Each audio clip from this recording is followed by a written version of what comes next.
During a family dinner, my phone buzzed. Unknown number. Don't react. They're recording you. Refuse the next drink. I kept eating and smiling. That night, I found hidden cameras in every room of my house, but when I discovered my wife's secret, I'm glad to have you here.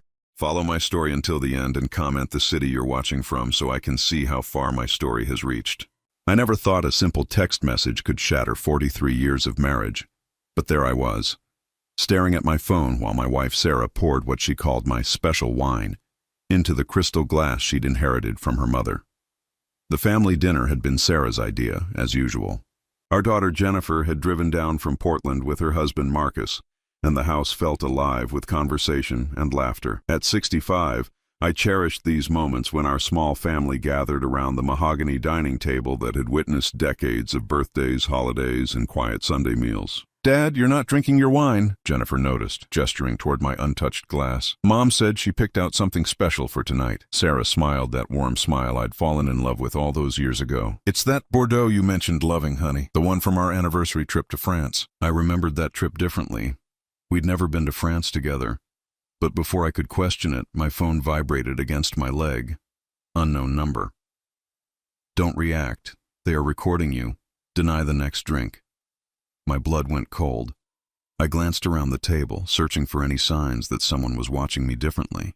Sarah was cutting her salmon with precise movements. Jennifer was telling Marcus about her promotion at the marketing firm. Everything appeared normal, but that message sat heavy in my stomach like a stone. "Actually, I think I'll pass on the wine tonight," I said, pushing the glass slightly away from me. "My medication doesn't mix well with alcohol." Sarah's fork paused halfway to her mouth. Just for a second, but I caught it. "What medication, Richard? You're not taking anything new." "Just being cautious," I replied, forcing a smile while my mind raced. Sarah knew every pill I took, every doctor's appointment I attended. She handled all my medical arrangements, said it was easier that way since she was better with details. The conversation continued, but I found myself studying everyone's faces, listening to the tone of their voices, watching their body language. Jennifer kept glancing at her watch. Marcus seemed nervous, fidgeting with his napkin. And Sarah was watching me more intently than usual, as if waiting for something. After dessert, I excused myself to use the bathroom. Instead, I went to my study and locked the door. My hands shook as I examined every corner of the room I'd worked in for 20 years. Behind my college diploma, tucked against the wall, I found it. A tiny device no bigger than a button. My heart hammered against my ribs. I left it exactly where it was and continued searching. The bookshelf revealed another one hidden behind my father's war medals. A third was attached under my desk drawer. How long had they been there? How much had they seen and heard? I returned to the dining room, forcing myself to act normal while my world tilted on its axis.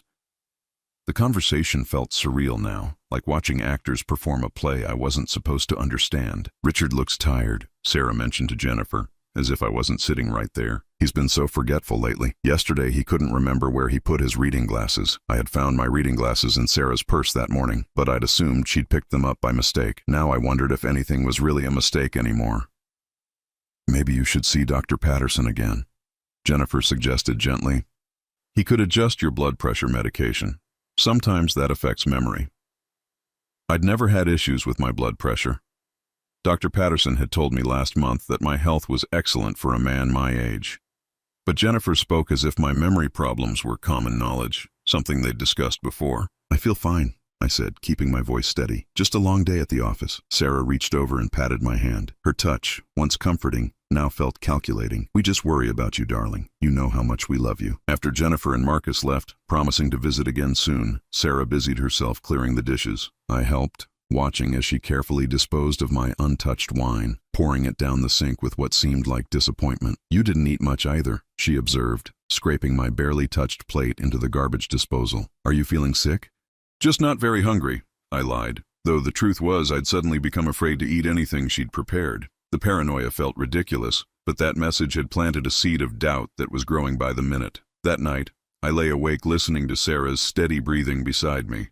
She'd taken her usual sleeping pill and fallen asleep quickly, but rest eluded me. I kept thinking about those tiny cameras, about the wine I hadn't drunk, about conversations that didn't match my memories. When I was certain Sarah was deeply asleep, I slipped out of bed and began a methodical search of our house. 43 years of marriage, and I was creeping through my own home like a burglar, looking for evidence that my family was spying on me. In the kitchen, I found another device hidden inside the ceramic fruit bowl Sarah's sister had given us last Christmas. The living room yielded two more, one behind the television and another tucked into the silk flower arrangement on the mantel. But it was the discovery in our bedroom that made my knees weak. Positioned to capture our bed, our most private moments, our intimate conversations, was a camera so small I almost missed it. How long had our privacy been violated? How long had someone been watching us sleep, dress, share the quiet moments that couples believe belong only to them? I returned to bed with my mind spinning. Sarah stirred as I settled under the covers. "Can't sleep?" she murmured, her voice thick with medication-induced drowsiness. "Just restless," I whispered back. She moved closer, draping her arm across my chest in a gesture that had once meant safety and love. Now it felt like a chain, holding me in place while unseen eyes watched from the darkness. The next morning, Sarah seemed unusually cheerful as she prepared breakfast. She hummed while scrambling eggs, chatted about her plans to visit her sister next weekend, and mentioned that Dr. Patterson's office had called to schedule my follow-up appointment. "I didn't know I had a follow-up scheduled," I said, accepting the plate she offered me. "Oh, it's just routine," she replied, not meeting my eyes. "He wants to check your levels, make sure everything's balanced." I stared at the eggs, wondering what might be hidden in them, what levels needed checking when I felt perfectly healthy. The coffee smelled normal, looked normal, but nothing felt normal anymore. My phone buzzed again. Same unknown number. "Trust no one in that house. Your life depends on it." This time, I was ready. I deleted the message immediately and slipped the phone back into my pocket, but Sarah had been watching. "Work emergency?" she asked casually, but her eyes were sharp, focused. "Just spam," I replied, taking a small bite of eggs while she watched. The taste was slightly bitter, different from how Sarah usually prepared them. I chewed slowly, swallowed carefully, and smiled at my wife of 43 years, wondering if she was trying to kill me. 3 days passed before I found the courage to search Sarah's office. She'd gone to her weekly book club meeting, the same group of women she'd been meeting with for 15 years. I had exactly 2 hours before she returned, and I intended to use every minute. Sarah's home office had always been her private sanctuary. In all our years of marriage, I'd respected that boundary, only entering when she specifically invited me in. Now, as I stood in the doorway of the room decorated in soft blues and yellows, I felt like a stranger violating sacred ground. But the feeling passed quickly when I remembered those cameras, that bitter taste in my breakfast, the way Jennifer had spoken about my memory as if it were failing.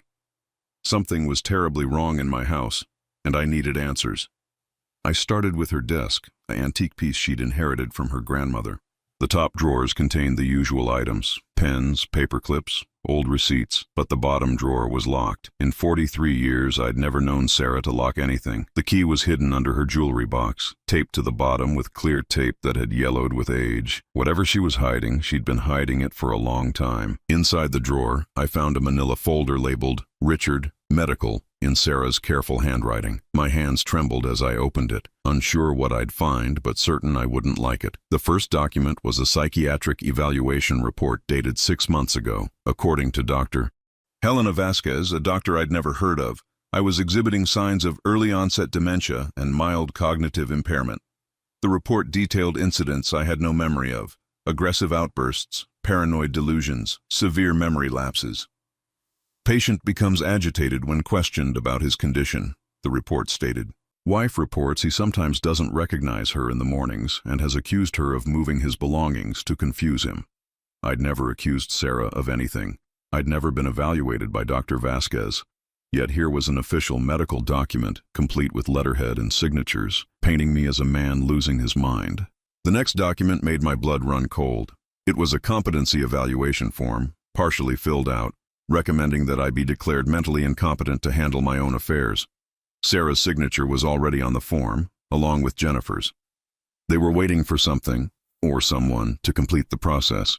Beneath the medical documents, I found financial papers that made even less sense. Bank statements for accounts I didn't recognize, showing regular withdrawals of significant amounts. $12,000 here, $8,000 there, all with my supposed signature authorizing the transfers. But it was the insurance documents that revealed the full scope of what was happening. Sarah had increased my life insurance policy to $2 million just 8 months ago. The premium payments were being automatically deducted from an account I thought contained only $5,000, but according to these statements, it held over $300,000. Where had that money come from? I managed our finances carefully, kept detailed records, balanced our checkbooks religiously. Yet here was evidence of funds I knew nothing about. Insurance policies I'd never signed. Medical evaluations I'd never attended. My phone buzzed. Another message from my unknown guardian angel. Check your coffee maker. She's been medicating you for months. I raced to the kitchen, my heart pounding so hard I could feel it in my throat. The coffee maker looked normal, the same stainless steel model we'd owned for 3 years. But when I opened the water reservoir, I found a small plastic device attached to the inside wall. It was barely visible, designed to dissolve something into the water as it heated. I carefully removed it and found tiny holes that would have allowed liquid to seep through. Whatever had been in that device was now in my system, had been in my system for months, affecting my thinking, my memory, my behavior. No wonder I'd been feeling foggy lately, more tired than usual. I'd attributed it to age, to the natural slowing down that comes with being 65. Instead, my own wife had been systematically drugging me. The garage yielded more disturbing discoveries. Hidden behind paint cans and garden tools, I found boxes of medical supplies, syringes, various medications with labels I couldn't pronounce, and detailed charts tracking dosages and effects. Sarah had been conducting some kind of twisted experiment on me, documenting my decline with scientific precision. One chart particularly caught my attention. It tracked my behavioral changes over the past year, noting increased confusion, memory lapses, and what she called compliance improvements. Each entry was dated and timed, creating a timeline of my mental deterioration that perfectly matched the psychiatric evaluation I'd found in her desk. But perhaps the most damning evidence was a letter hidden at the bottom of one box. It was addressed to Sarah from someone named Dr. Marcus Rothenberg, thanking her for her patience with this delicate process, and assuring her that Richard's condition will progress naturally without any possibility of detection. The letter went on to detail the next phases of my supposed decline, including recommendations for when to seek guardianship and how to handle my increasing agitation as the medication effects intensified. They had planned my mental destruction with the same care most people put into planning a vacation. I photographed everything with my phone, my hands shaking so badly I had to take several shots of each document to ensure they were readable. The evidence was overwhelming, undeniable, but I knew I couldn't confront Sarah directly. If she suspected I knew the truth, there was no telling how far she might go to protect her plan. Instead, I carefully returned everything to its original position, making sure the garage boxes were stacked exactly as I'd found them, the desk drawer locked again, the key replaced under the jewelry box. But I couldn't replace the device from the coffee maker. That had to disappear permanently. I flushed it down the toilet and watched it spiral away, taking months of chemical manipulation with it. When Sarah returned from book club, I was sitting in my recliner reading the newspaper, the picture of a content-retired husband. She kissed my forehead and asked about my day in the same loving tone she'd used for 43 years. Quiet day, I replied, not looking up from the sports section. I took a nap after lunch. Must be getting old. She laughed, the sound I'd once found musical now seeming sinister. We're both getting old, honey, but that just means we have more time to enjoy each other's company. That night, she prepared my usual bedtime snack, chamomile tea, and a small piece of her homemade banana bread. I'd always appreciated this ritual, this gentle transition from day to night that we'd shared for years. Now I watched her preparation with new eyes, noting how she disappeared into the pantry for a moment while the tea steeped, how she stirred the cup more than necessary, how she watched me take my first sip with an intensity that seemed excessive for banana bread and tea.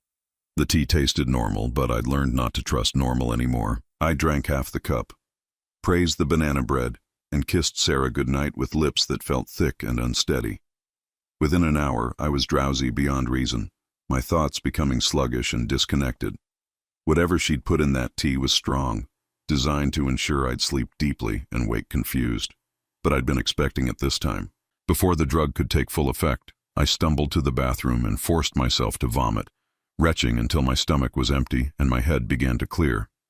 I returned to bed, careful to breathe deeply and naturally, mimicking the sleep patterns Sarah expected. She checked on me twice during the night, standing in the doorway listening to my breathing. satisfied that her husband was safely unconscious and vulnerable. As I lay there pretending to sleep, I realized that discovering the truth was only the beginning.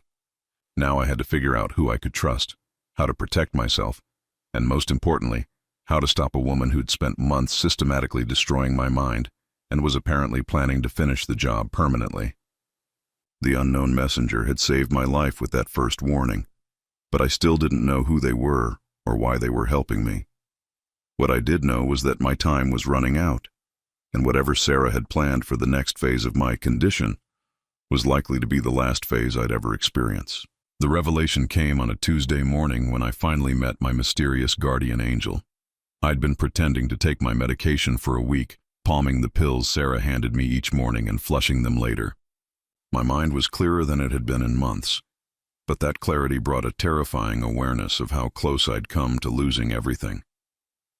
Sarah had left for her monthly appointment with her gynecologist, a routine that gave me exactly 3 hours of freedom. I was searching through more of her hidden documents when the doorbell rang. Through the peephole, I saw a man I didn't recognize, tall, gray-haired, wearing a simple blue suit that looked expensive but understated. "Richard," he said when I opened the door. "I'm Thomas. I've been sending you those messages." I stepped back, uncertain whether to trust him, but he raised his hands peacefully. "I know this is overwhelming, but I need you to listen carefully. Your wife isn't working alone, and we don't have much time. Thomas wasn't a stranger after all. He was my brother. I'd thought Thomas was dead. Sarah had shown me the obituary 18 months ago, had comforted me through my grief over losing my only sibling. We'd attended his funeral service where I'd spoken about childhood memories and the brother I'd never see again. I'd mourned him deeply, regretting all the conversations we'd never had after our falling out over our father's will. But Thomas was very much alive, standing in my living room explaining how Sarah had orchestrated his fake death as part of a larger plan to isolate me completely. She hired actors to play funeral home staff, Thomas explained, settling into the chair across from mine. The whole service was staged. "While you thought you were burying me, I was in a hospital in Denver, recovering from a heart attack that nearly killed me. When I tried to contact you during my recovery, Sarah told everyone I was having a psychotic breakdown, that I was making disturbing calls and needed to be kept away from you." My hands shook as I processed this information. But the obituary, the funeral home, the cemetery, all fake. Sarah paid substantial amounts to create a convincing performance. The funeral home was rented for the day, the actors were professional, and the cemetery plot you visited belongs to someone who died decades ago. Thomas pulled out a folder thick with documents. "She's been planning this for 3 years, Richard. Everything you've discovered is just the surface." The folder contained evidence that shattered what remained of my world. Sarah hadn't just been drugging me and stealing my money. She'd been systematically destroying every relationship I valued, isolating me until she was my only connection to the outside world. My closest friend from college, Martin, hadn't stopped calling because he was busy with his grandchildren. Sarah had been intercepting his calls and emails, telling him I'd developed dementia and didn't want to see anyone from my past. She'd sent him fake emails from my account, rambling and incoherent messages that convinced him I was losing my mind. My former business partner, James, had tried to visit me 6 times in the past year. Each time, Sarah had turned him away, claiming I was having a bad day or was too confused to receive visitors. She'd told him I'd accused him of stealing from our old company, poisoning a friendship that had lasted 40 years. Even our neighbors had been manipulated. The Hendersons next door thought I'd become hostile and paranoid because Sarah had told them about my episodes and asked them to keep their distance for everyone's safety. "She's been creating a narrative," Thomas explained, his voice heavy with anger, "making everyone believe you're mentally incompetent while simultaneously drugging you to make the symptoms real. It's psychological warfare designed to leave you completely dependent on her." But the most devastating revelation was about Jennifer. My daughter, my precious girl who'd visited for that family dinner, wasn't an innocent victim in Sarah's scheme. "Jennifer knows everything," Thomas said gently, clearly seeing the pain in my eyes. "She's been involved from the beginning. The promotion she mentioned at dinner? That's money Sarah's been funneling to her from your accounts. Marcus doesn't know. He thinks Jennifer received an inheritance from Sarah's side of the family. The financial documents Thomas showed me revealed the full scope of their theft. Over the past 2 years, Sarah and Jennifer had systematically drained my retirement accounts, my savings, and my investment portfolio. The total amount stolen was staggering, over $800,000 that I'd spent 40 years accumulating. They'd used my money to pay off Jennifer's mortgage, fund her husband's failed business ventures, and support Sarah's increasingly expensive lifestyle. The antique furniture I'd admired, the jewelry Sarah wore, the expensive wine she served, all purchased with my stolen money while they convinced me I was losing my mind. The psychiatric evaluation was the next step, Thomas continued. Once Dr. Vasquez signed off on your incompetency, Sarah would have gained full control of your remaining assets. The life insurance policy would have made her a wealthy widow within 6 months. I felt sick. How did you find out? I hired a private investigator when I couldn't reach you after my heart attack. At first I thought you were angry about Dad's will, but the investigator discovered Sarah's fake death certificate and started digging deeper. We've been building this case for 8 months, gathering evidence and waiting for the right moment to expose her. Thomas handed me a business card for Detective Maria Santos with the Financial Crimes Unit.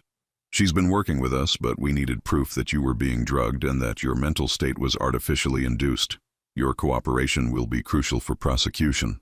Why didn't you contact me sooner? I asked, though part of me already knew the answer. Because we weren't sure how deeply the drugs had affected you. We needed you lucid and coherent to serve as a witness. Sarah's been very careful. The medications she's been using can cause permanent cognitive damage if administered long enough.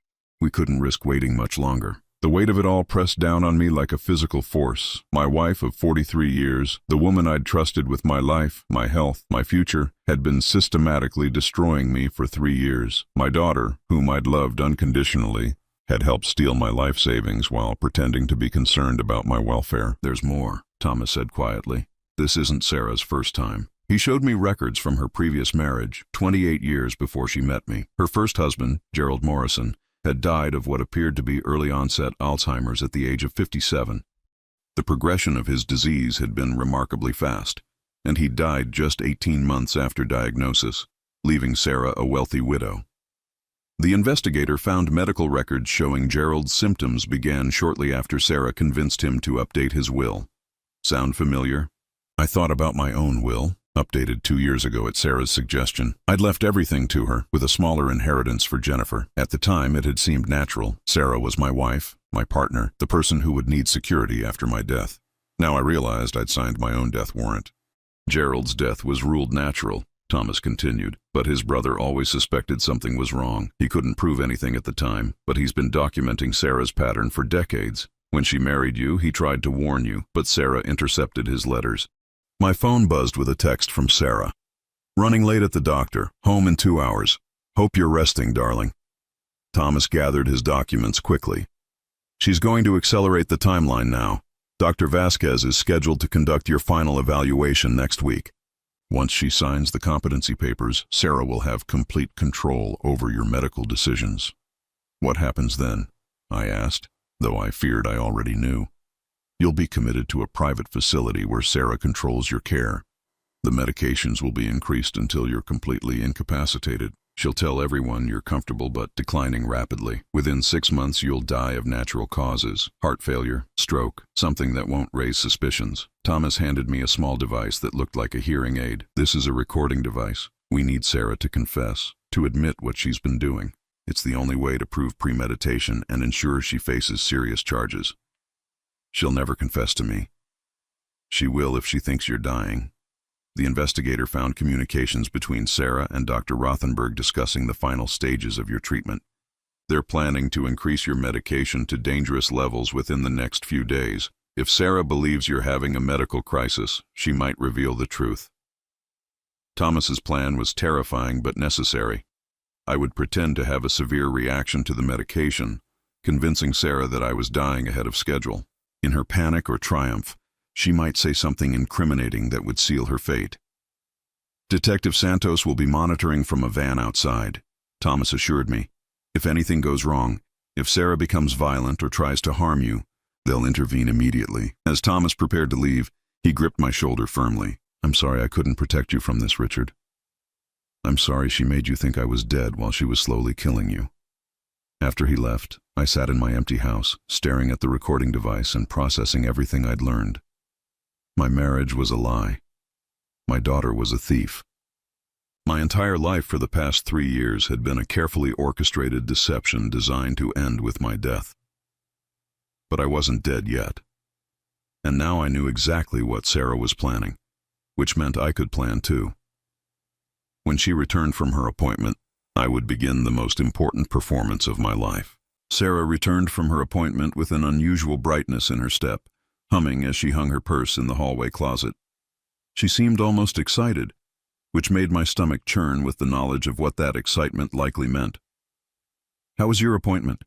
I asked from my recliner, the recording device Thomas had given me tucked discreetly in my shirt pocket. "Oh, fine. Just routine." She moved around the kitchen with purpose, opening cabinets and gathering ingredients. "I thought I'd make your favorite tonight, pot roast with those little potatoes you love." In 43 years of marriage, Sarah had never made pot roast on a Tuesday. We saved elaborate meals for weekends or special occasions. But I understood now that this wasn't about dinner. This was about creating the perfect setting for whatever she had planned. "That sounds wonderful," I replied, forcing enthusiasm into my voice. "Should I help with anything?" No, you just rest. You've seemed so tired lately." She paused in her preparations, studying my face with what appeared to be concern, but now felt like clinical observation. "Actually, have you been taking your vitamins? You look a little pale." The vitamins. I'd been flushing those too, along with the other medications she'd been giving me. Whatever was in those pills was stronger than what she'd been putting in my coffee, because I'd noticed the difference immediately when I stopped taking them. "I think I forgot them this morning," I lied. "My memory's been so foggy lately." Sarah's smile was sympathetic, but there was something predatory in her eyes. "Let me get them for you. Dr. Patterson specifically said you need to be consistent with the dosage." She disappeared upstairs to our bathroom, where she kept my medication in a locked box she claimed was for safety. I'd never questioned why vitamins needed to be locked away, but then again, I'd never questioned much of anything Sarah did. She'd trained me well over the years to trust her judgment in all matters related to my health and welfare. When she returned, she was carrying not just the vitamin bottle, but also a small paper cup with what looked like a white pill. "Dr. Patterson called while I was out," she said, handing me the cup along with a glass of water. "He wants you to start taking this new supplement. It's supposed to help with the memory issues." I stared at the pill, knowing it was probably designed to do the exact opposite of helping my memory. What kind of supplement? Something for cognitive function. He said it might take a few days to see improvement, but it should help with the confusion. Sarah sat on the arm of my chair, her hand resting on my shoulder in a gesture that once would have been comforting. "You want to get better, don't you, honey?" The question felt loaded, dangerous. I nodded and placed the pill on my tongue, taking a small sip of water but not swallowing. "Of course I do." Sarah watched me carefully, and only when she was satisfied that I'd taken the medication did she return to her cooking. I waited until she was busy with the roast before slipping into the bathroom and spitting the pill into my palm. It was larger than a typical vitamin, with no identifying marks or numbers. I flushed it and returned to the living room, where Sarah was setting the table with our good china. Another unusual choice for a Tuesday dinner. She'd even lit candles, creating an atmosphere that would have been romantic under different circumstances. "This is lovely," I said, settling into my usual chair. "What's the special occasion?" "Do I need a special occasion to make dinner for my husband?" She leaned down and kissed my forehead, lingering longer than usual. "I just want to take care of you, Richard. I want to make sure you're comfortable and happy." The word comfortable sent chills down my spine. In the context of everything I'd learned, it sounded less like love and more like preparation for the end. Dinner conversation was strangely normal, almost aggressively so. Sarah asked about my day, shared gossip from her book club, and discussed plans for the upcoming weekend. But I caught her watching me between topics, studying my responses and reactions as if evaluating my condition. "Jennifer called this afternoon," she mentioned casually while serving dessert. "She's concerned about you. She thinks you seemed confused during their last visit." "I felt fine that night," I replied carefully. "Well, sometimes we don't realize when we're having difficulties. That's one of the cruel things about memory problems. The patient often doesn't recognize the symptoms." Sarah's tone was gentle, educational, as if she were explaining my condition to a child. "Jennifer thinks it might be time to consider getting you some additional help." "What kind of help?" "Nothing dramatic. Maybe someone to come in during the day, help with your medications, make sure you're eating properly, just until we can get your condition stabilized. A home health aide who would be under Sarah's control, ensuring I took whatever medications she prescribed and preventing me from having unsupervised contact with the outside world. It was the next step in my imprisonment. "I don't think I need help yet," I said, testing her reaction. Sarah's smile never wavered, but I caught a flash of irritation in her eyes. "Of course you don't think you need help, honey. That's part of the problem. People with cognitive decline often lack insight into their condition." She spoke about my cognitive decline as if it were established fact, not the result of months of systematic poisoning. The gaslighting was so complete, so professionally executed, that I might have believed her if Thomas hadn't shown me the evidence. After dinner, Sarah suggested we watch television together, something we'd done countless times over the years. But tonight felt different. She kept checking her watch, and I noticed she'd positioned herself where she could observe me without appearing to stare. Around 9 o'clock, I began to feel genuinely tired, not the artificial drowsiness from her drugs, but natural fatigue from the stress of maintaining my performance. Sarah noticed immediately. "You look exhausted, sweetheart. Why don't you go up to bed? I'll clean up down here."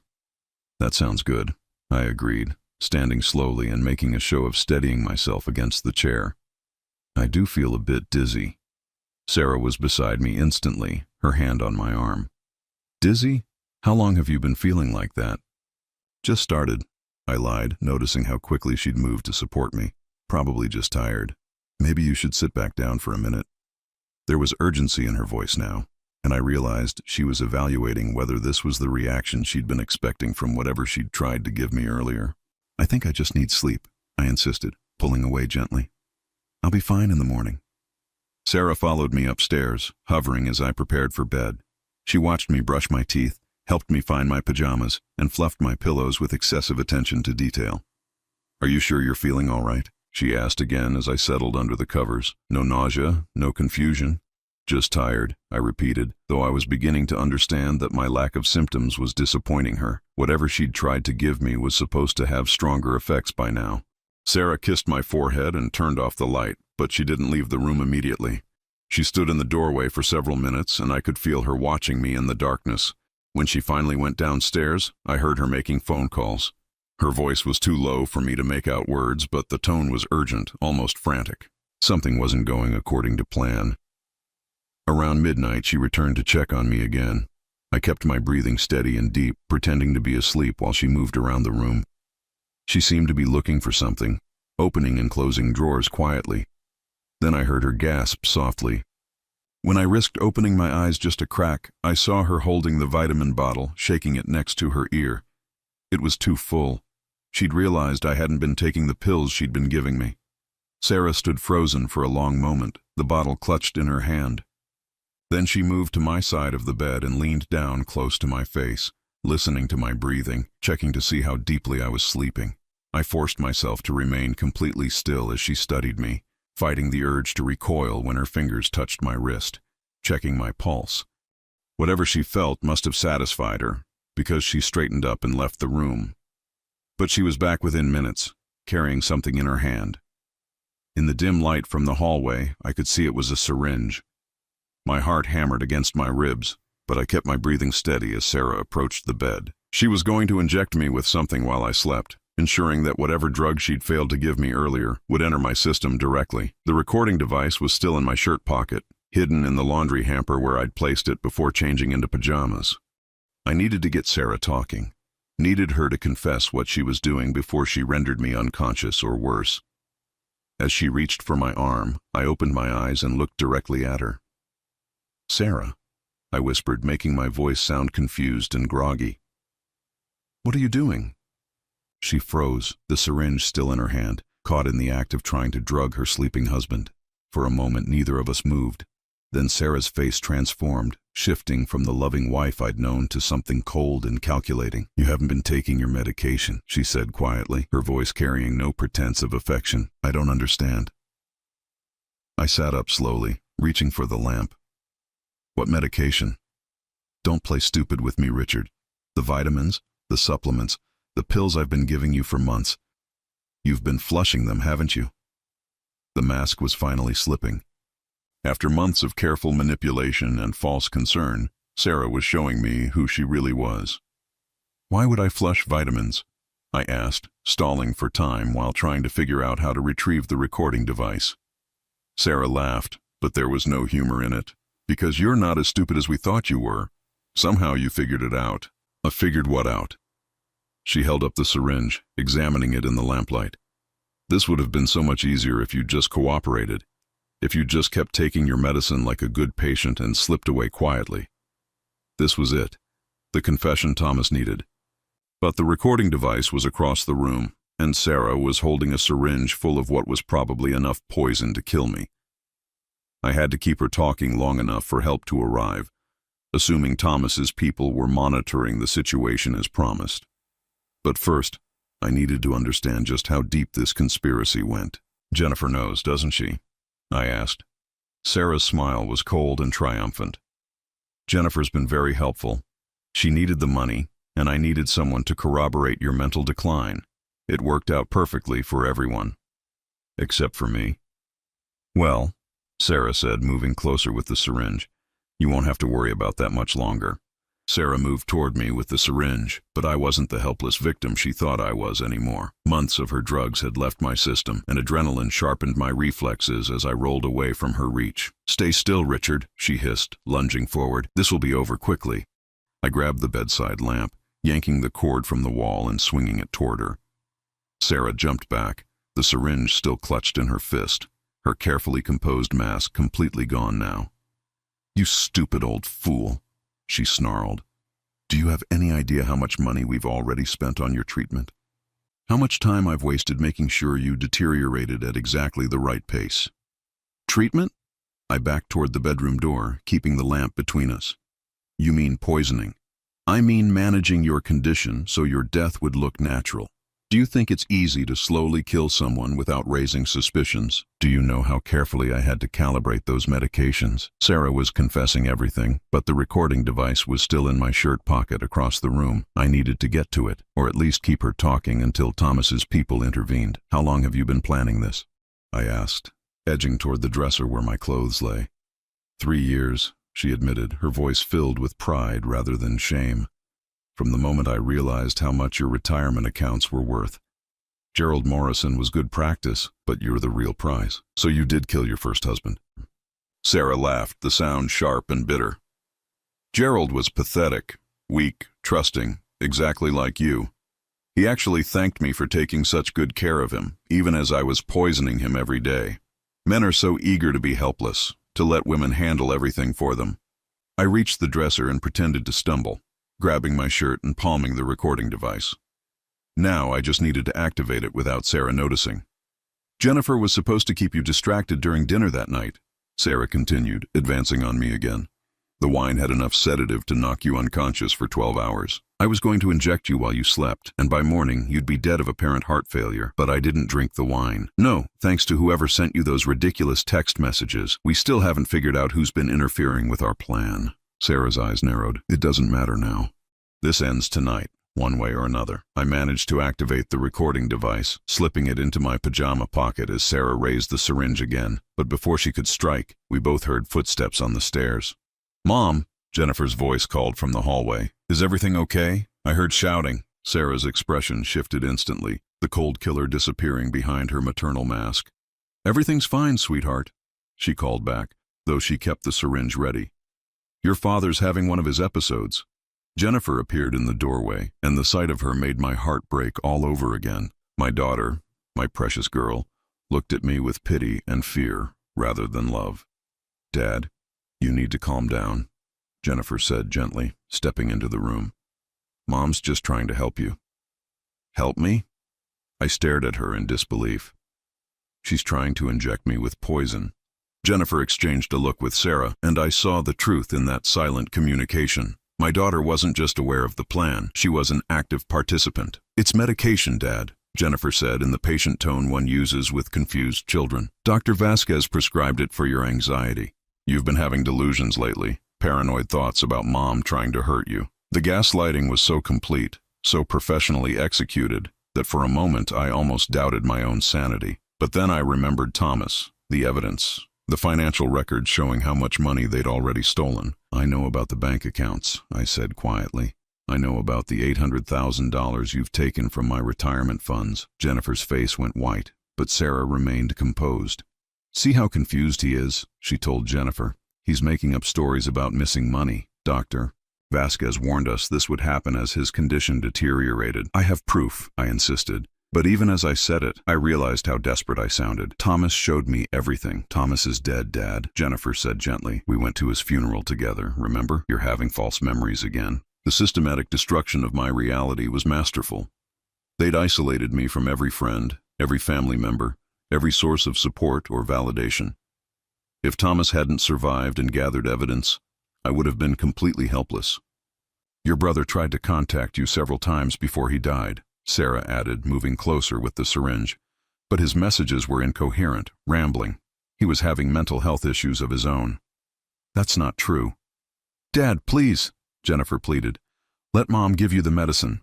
You'll feel so much better once your anxiety is under control. I looked at my daughter, searching for any sign of the loving child I'd raised, but her eyes were cold and calculating. The money had corrupted her completely, turning her into a stranger who could watch her father die for financial gain. How much is Sarah paying you? I asked her directly. Jennifer's composure cracked slightly. I don't know what you mean. Your mortgage is paid off. Marcus's business debts are gone. You told me about a promotion, but the money came from my accounts, didn't it? Dad, you're scaring me, Jennifer whispered, but I could see the guilt in her expression. I'm scaring you. I backed against the wall, cornered now with nowhere to run. I'm not the one planning murder. Sarah had heard enough. She lunged forward with the syringe, but this time I was ready. I grabbed her wrist, fighting for control of the weapon while Jennifer screamed behind us. Sarah was stronger than I'd expected, fueled by desperation and years of careful planning. The syringe wavered between us as we struggled, its contents meant to stop my heart permanently. Help me, Sarah gasped to Jennifer. Hold him down. For a moment, Jennifer hesitated. I saw the conflict in her face, the last remnants of whatever love she'd once felt for me, warring with her greed and fear. Then she chose greed. Jennifer grabbed my arms from behind, pinning me while Sarah positioned the syringe. I felt the needle pierce my skin, felt the burning sensation as whatever cocktail of drugs began entering my bloodstream.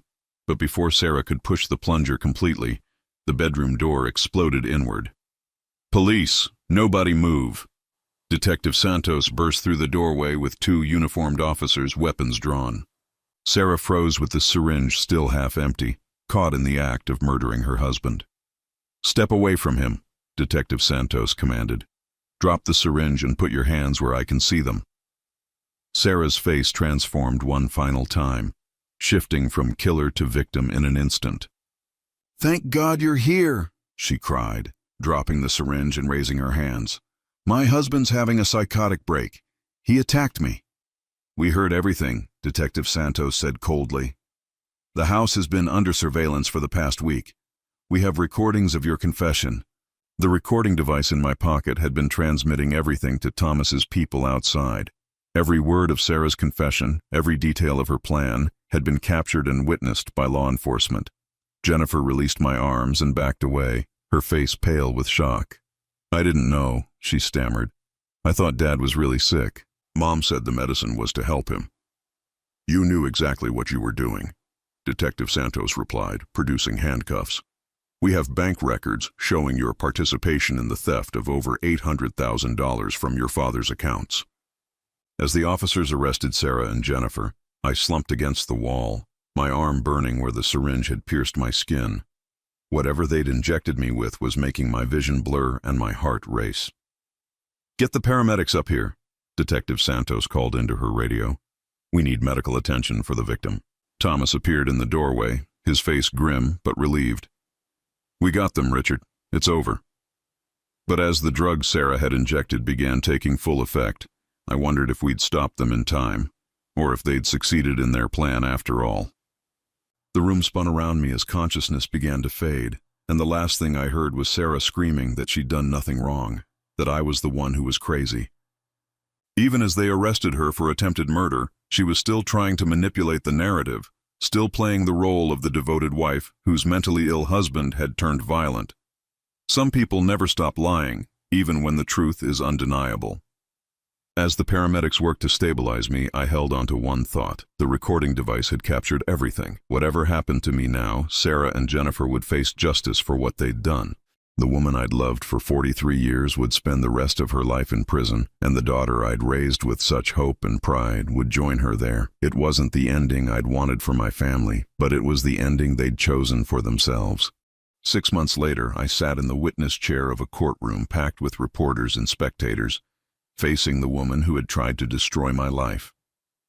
Sarah looked smaller somehow, diminished by the orange jumpsuit and shackles, but her eyes still held that calculating coldness I'd learned to recognize. The trial had been a media sensation. Wife poisons husband for insurance money was the kind of story that captivated the public, especially when the financial evidence revealed the scope of their systematic theft and the medical testimony explained how close they'd come to succeeding. Dr.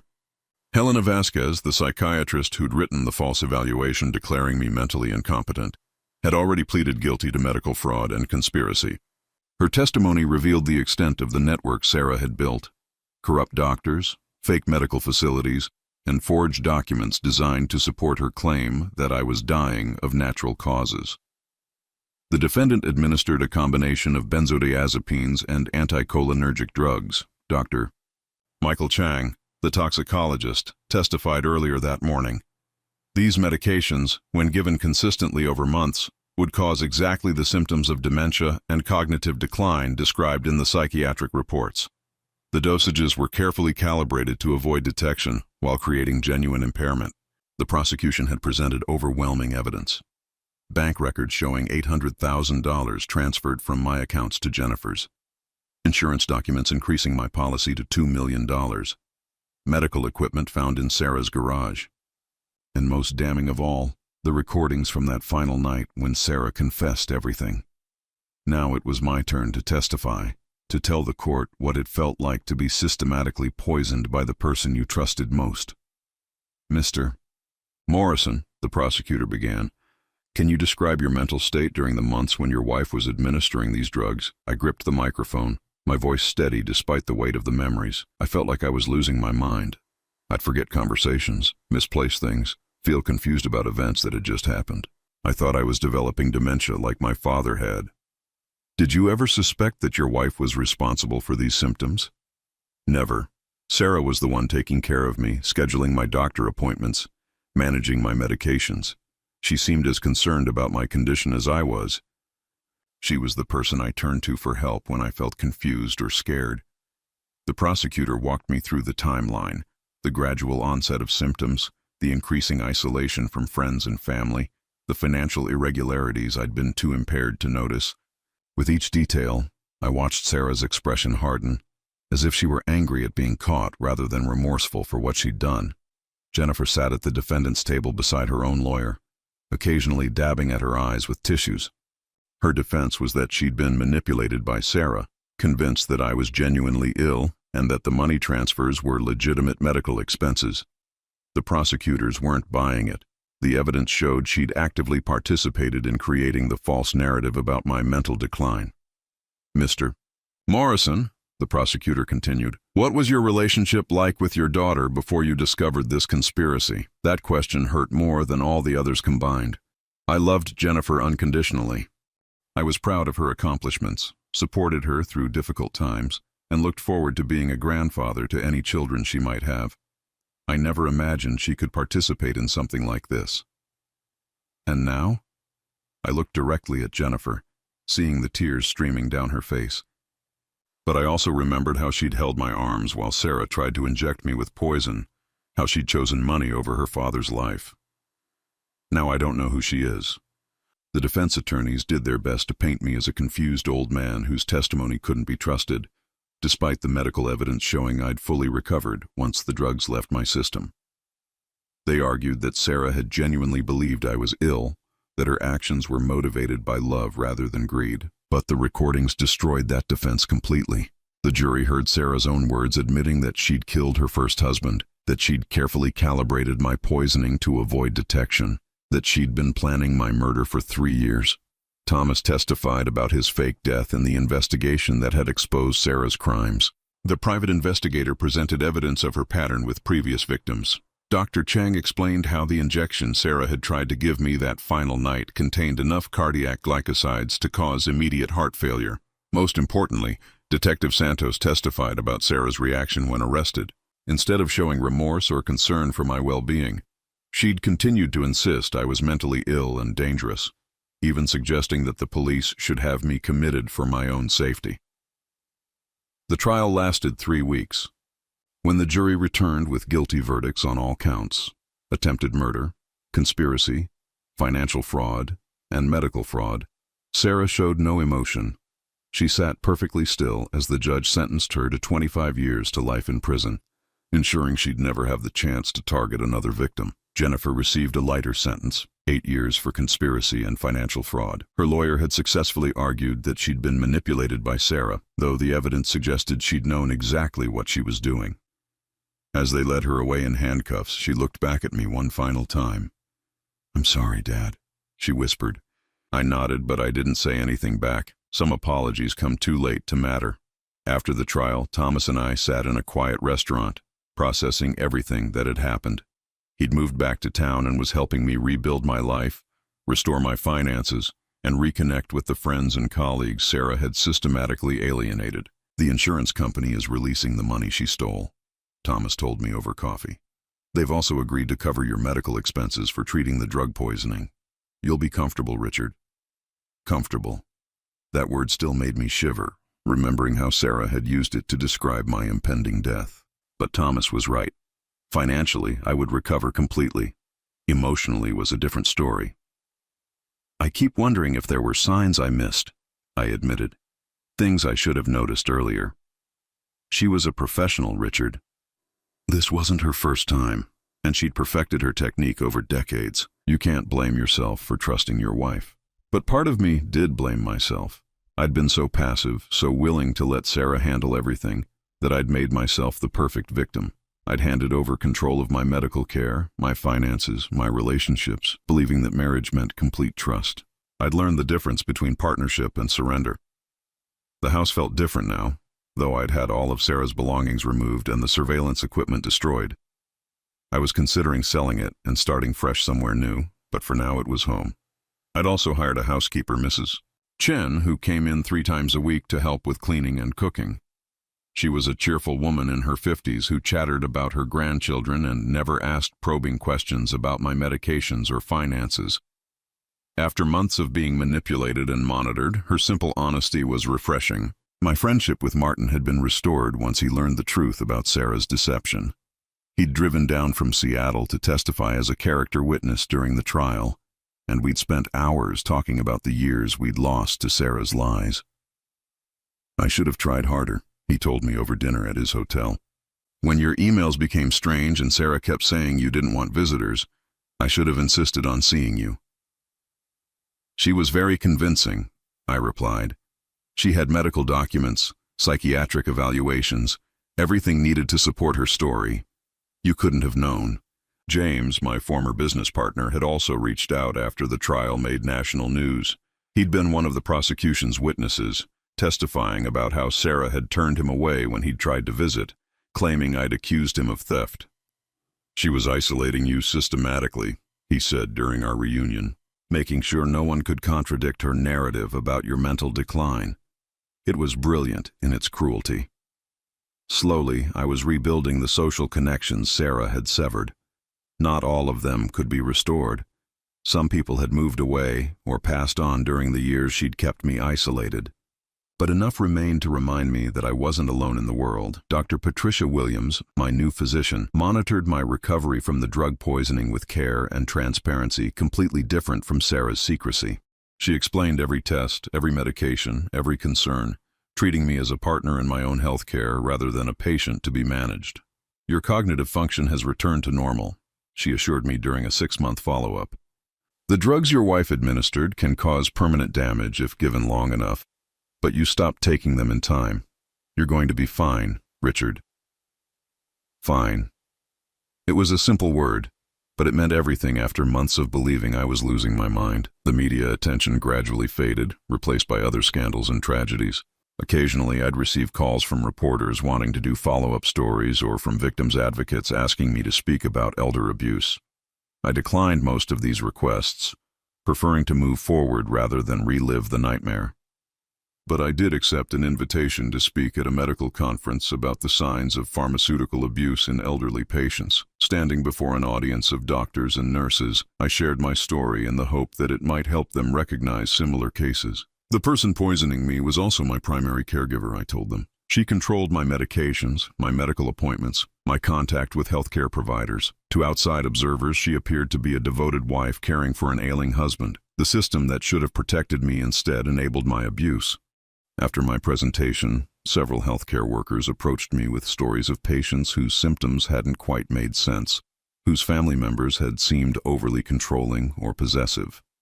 My experience had given them new perspective on cases they'd found puzzling. That felt like something positive emerging from the darkness. The possibility that my suffering might prevent someone else's. On quiet evenings, I sometimes thought about the life Sarah and I might have had if she'd been the person I believed her to be. 43 years of marriage should have led to comfortable retirement together, grandchildren, the peaceful twilight that couples dream of sharing.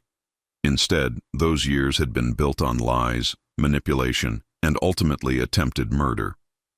The woman I'd loved had never really existed. She'd been a carefully constructed persona designed to gain my trust and access to my assets. But I wasn't bitter anymore. Anger had given way to something more like relief.